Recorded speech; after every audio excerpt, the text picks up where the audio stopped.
of resilience in the face of an unimaginable adversity is the second wagon, where I got out of.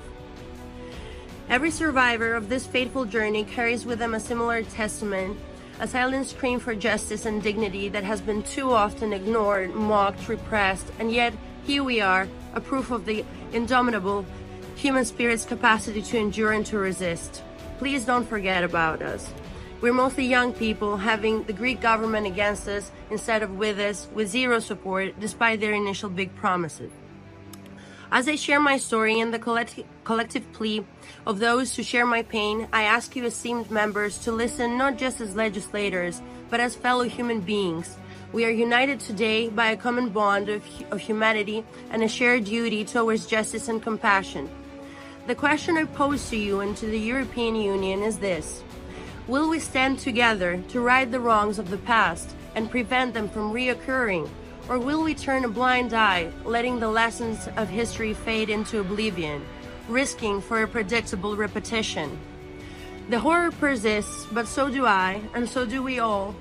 But it is not enough to merely persist. We must transform our collective trauma into a catalyst for change, ensuring that no other soul endures this agony that we faced. When we speak of human error, let us be clear. This term has been weaponized, used as a shield to deflect responsibility from those who failed to act, who chose inertia over action, who placed money over human lives. The tragic night of February 28, 2023 is not an isolated incident, but a culmination of years of corruption, of placing humans in positions they should never have been, taking decisions they were never qualified or nor moral enough to make, and failing to make decisions that were necessary for our safety. Following the initial tragedy, additional transgressions compounded to the grief and shock. The illegal tampering with the crash site is a grave violation of investigative integrity. But I'm not here to repeat what has already been mentioned.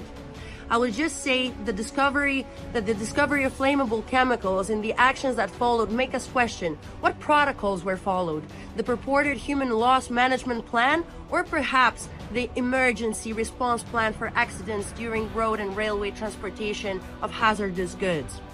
Both are at your disposal, as well as relevant reports by investigators and scientists we had to hire, as the governmental report without an autopsy on the spot blames the engine's K3 cooling oils, which lack the ability to induce such a fireball due to their chemical properties, which is also conferred by Siemens, who makes them. Otherwise, they would need to be withdrawn from use in all electric trains. And perhaps that's why the investigation was illegally and prematurely over in the face of economic, political, and legal consequences for what the government caused but also failed to prevent. This is not the democracy, the rule of law that our ancestors fought for, that we believe in. This is not the Europe of justice, transparency, and human dignity.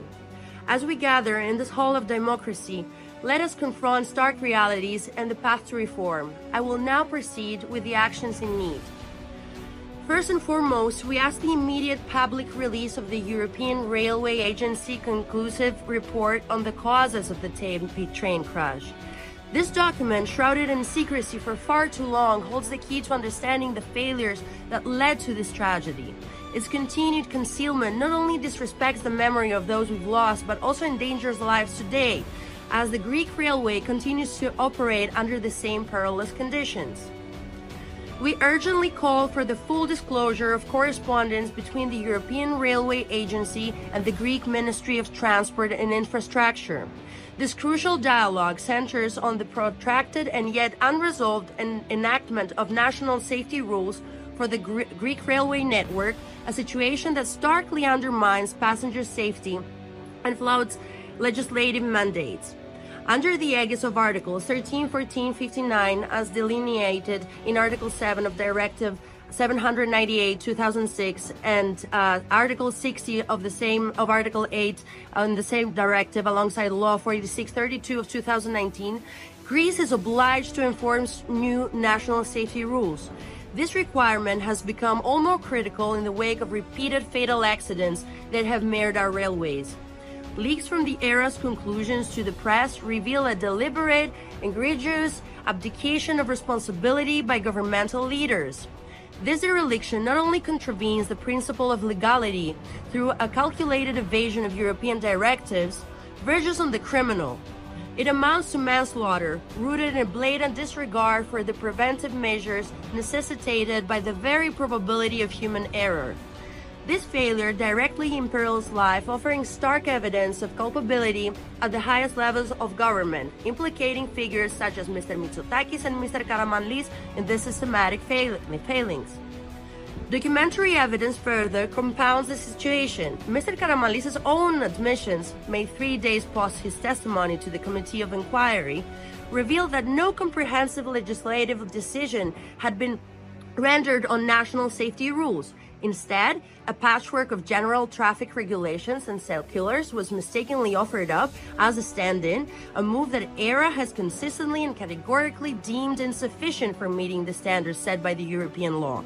Their feedback has pointedly highlighted the absence of any reference to national legal acts, a deficiency in providing crucial information, and a failure to delineate the roles of local national authorities, emergency services, or procedures for the notification of accidents and incidents as far as the ERA's admonitions about irregularities and accidents go.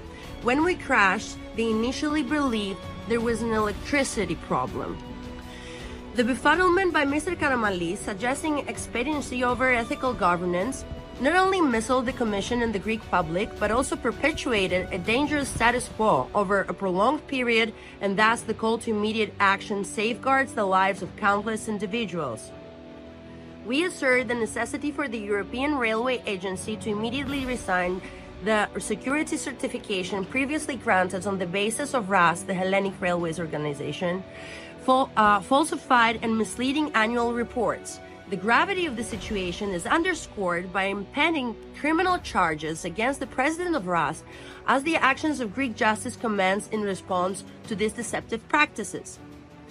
The European Public Prosecutor's Office must investigate the origins and transportation of illegal cargo, including hazardous materials like selene found on the freight train involved in the crash. This inquiry should extend to examining potential smuggling, corruption, and tax evasion activities that compromise not only the safety of the railway system, but also the financial interests of the European Union. A possible origin could be FYROM, comprehensive oversight, and I'm reaching the end. Until such a time as genuine safety measures are implemented and those responsible for neglect and mismanagement are held to account, the Greek railways should remain under the strict supervision of the ERA. This includes the immediate replacement of the current president of RAS, whose actions have contributed to the jeopardization of countless lives.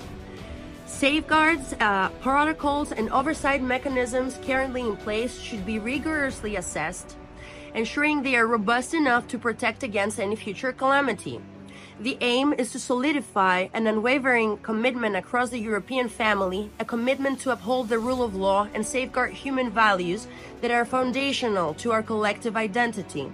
This transcends merely regulatory compliance. It is about fostering a culture where the sanctity of human life is paramount and non-negotiable.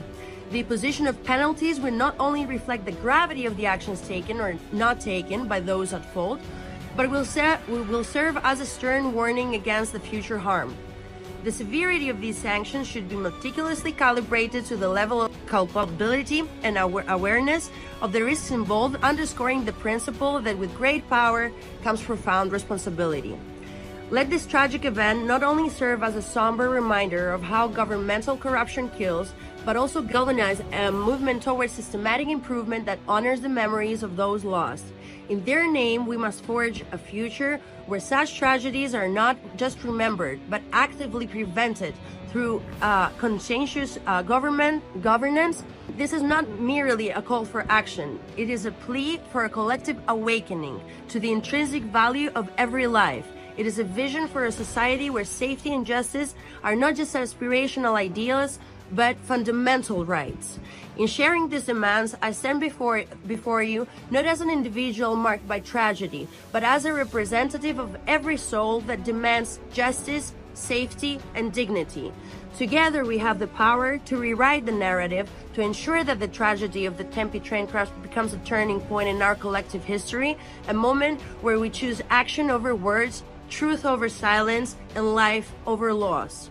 I thank you for lending me your ears, your hearts, and I hope your commitment to change.